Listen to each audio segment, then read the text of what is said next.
समाज एक मिला-जुला कार्यक्रम और उसमें भी जो हमारे दिव्यांग बंधु हैं उनके लिए जो कृत्रिम अंग वितरण का एक कार्यक्रम किया गया है। मैं वास्तव में इस कार्यक्रम की बहुत सराहना करता हूं, क्योंकि समाज सेवा के इस प्रकार के काम यदि संस्थाएं आकर के करती हैं तो हमारे जो देश भर में करोड़ों बंधु ऐसे हैं जिनकी ये सब आवश्यकताएं होती हैं, उनको पूरा करते रहेंगे।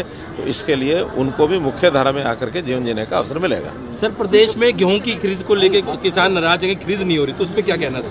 देखिए, अभी तो गेहूं चूँकि वर्षा के कारण से और ओलावृष्टि के कारण से काफ़ी खराब हुआ था, उसके बाद उसकी पकाई भी जो है वो देरी से हुई है।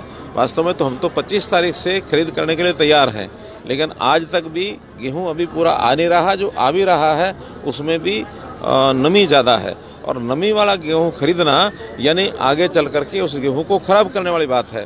तो एक पैरामीटर्स हैं गेहूं के बने हुए, उसमें नमी तो जैसे तय किया है वैसे ही होगी, लेकिन हाँ उसमें जो लस्टर लॉस है या उसके अंदर जो ब्रोकन जो दाना होता है उसमें छूट दी गई है, और उसके हिसाब से अब खरीदा जा रहा है। कहीं कोई कठिनाई नहीं आ रही है। अभी तो 2 दिन हुए गेहूं को आते हुए, कहीं भी मंडियों में ज़्यादा गेहूं नहीं आया है, लेकिन जहाँ जहाँ आ गया है वो उसको मॉइस्चर को चेक करके उसको सब खरीदा जा रहा है, कहीं कठिनाई नहीं। गिरदावरी को लेकर क्या कहेंगे सर? जिस तरीके से फसलें खराब थी उसको लेकर क्या है? गिरदावरी के लिए स्पेशल गिरदावरी के आदेश दिए थे, बाद में फिर उसके बाद भी वर्षा हो गई और बहुत सी फसल का नुकसान हुआ है, कुछ फसल बिछ भी गई है। मैं स्वयं भी खेतों में जा करके उसका निरीक्षण करके आया हूं, लेकिन गिरदावरी के लिए स्पेशल हमने अरेंजमेंट भी किए हैं, ताकि अब समय बहुत कम बचा है तो जिनकी फसल खराब हुई है वहाँ स्पेशल कुछ कंप्यूटर ट्रेंड ऐसे गांव के ही बच्चों को हायर करके और एक 500-500 का एकड़ का एक एरिया बना करके अगले 2 दिन में जहां कहीं गिरदावरी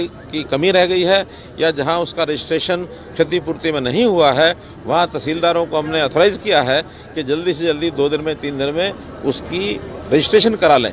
लेकिन बिना रजिस्ट्रेशन के फसल को अगर लाते हैं तो बाद में ये कठिनाई आएगी। इसलिए अगर किसी को लगता है कि मेरी गेहूँ एकदम पकी हुई है और उसका निरीक्षण नहीं हुआ तहसीलदार के द्वारा, तो तहसीलदार को कह के प्रायोरिटी से वो करवा लें, और जिनकी अभी समय है वो 2 दिन बाद भी हो जाएगा। लेकिन जिसकी फसल एकदम पकी है उसको निरीक्षण उसका करा करके गिरदावरी का सारा प्रोसेस और उसको मंडी में ला सकते हैं।